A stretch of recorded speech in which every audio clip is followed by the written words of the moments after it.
하나님의 인도를 받는 길이라는 제목으로 하나님 말씀 전하겠습니다.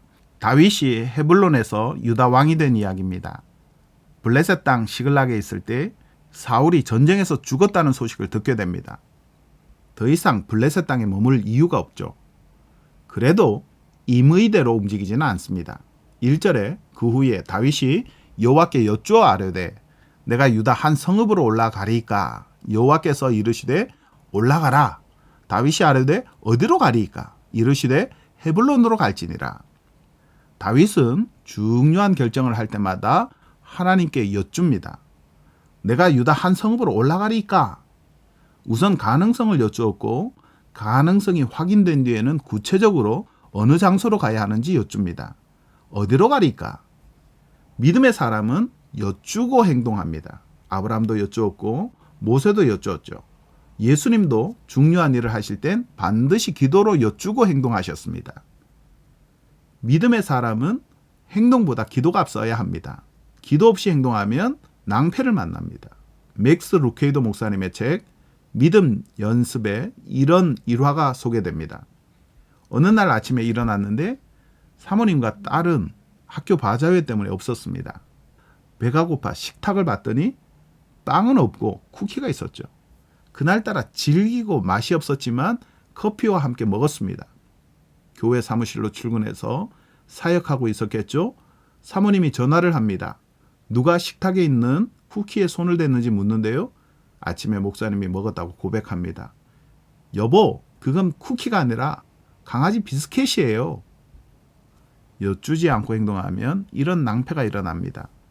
다윗은 여호와께 여쭈고 우림과 둠빔을 통해 하나님의 인도를 받습니다. 사무엘상 30장 7절에 다윗이 아히멜렉의 아들 제사장 아비아달에게 이르되 원하건대 에봇을 내게로 가져오라. 아비아달이 에봇을 다윗에게로 가져가매 또 8절에 다윗이 여호와께 묻자와 이르되 내가 이 군대를 추격하면 따라잡겠나이까 하니 여호와께서 그에게 대답하시되 그를 쫓아가라. 내가 반드시 따라잡고 도로 찾으리라. 아말렉을 추격할 때 에봇의 우림과 둠빔을 통해 하나님께 여쭈었죠. 헤브론으로 돌아갈 때도 우림과 둠빔을 통해 인도하심을 받았던 겁니다. 에봇이 없는 시대를 우리는 살아가고 있죠. 우리는 어떻게 하나님의 인도하심을 받을 수 있을까요? 달라스 윌라드는 하나님의 인도하심을 받는 세 가지의 빛이 있다고 하는데 성령의 감화, 환경, 성경 말씀이라고 합니다. 요한복음 10장 3절에 문지기는 그를 위하여 문을 열고 양은 그의 음성을 듣나니 그가 자기 양의 이름을 각각 불러 인도하여 내느니라. 4절에 자기 양을 다 내놓은 후에 앞서가면 양들이 그의 음성을 아는 고로 따라오되 또 5절에 타인의 음성은 알지 못하는 고로 타인을 따르지 아니하고 도리어 도망하느니라. 양들은 목자의 음성을 알죠. 경험적으로 압니다. 마찬가지로 믿음의 사람은 하나님의 음성을 경험적으로 압니다. 이걸 성령의 감화라고 합니다. 기도하다 보면 하나님께서 마음속에 감화하실 때가 있습니다. 감화는 마음이 변화하는 걸 말하고 감동은 마음이 움직이는 걸 말하죠. 그때 그 감화 감동은 성령 하나님의 인도하심이죠.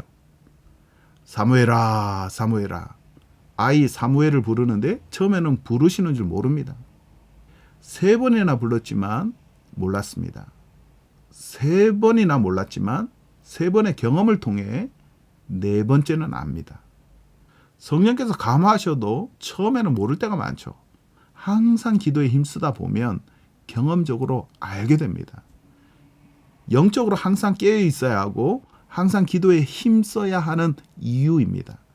항상 기도하는 사람이 영적으로 성령의 감화 감동에 민감합니다. 기도하지 않는 사람은 성령의 감화 감동에 둔감하게 되죠.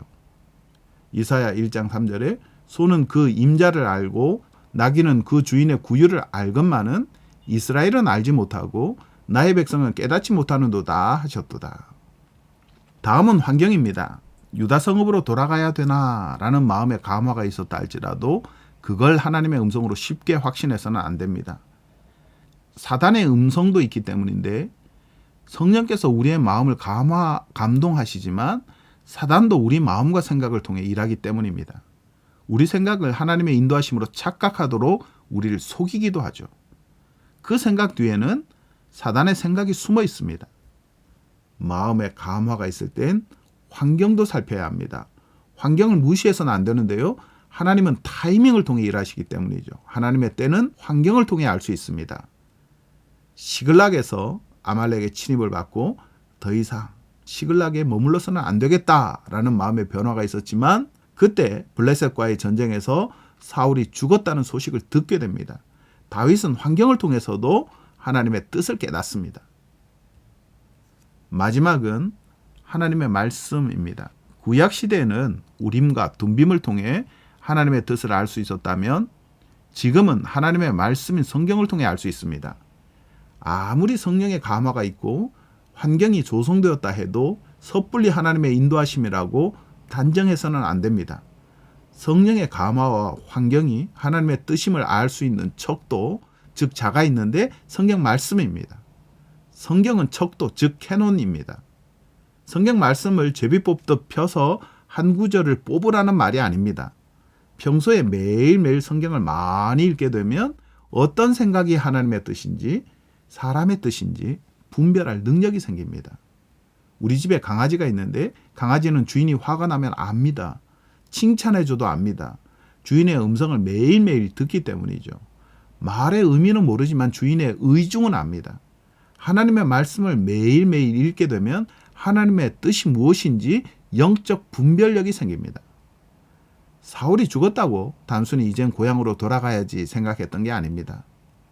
다윗 자신을 이스라엘의 왕으로 삼으시겠다는 말씀을 기억했기 때문에 돌아왔던 겁니다.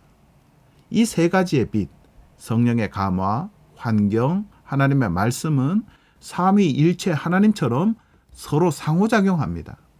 그러나 그 중에 가장 중요한 것은 하나님의 말씀입니다. 성령 하나님도 말씀을 통해 감화, 감동, 역사하십니다. 하나님의 인도하심을 따라 시편 23편 말씀처럼 복된 삶이 되시길 축복합니다.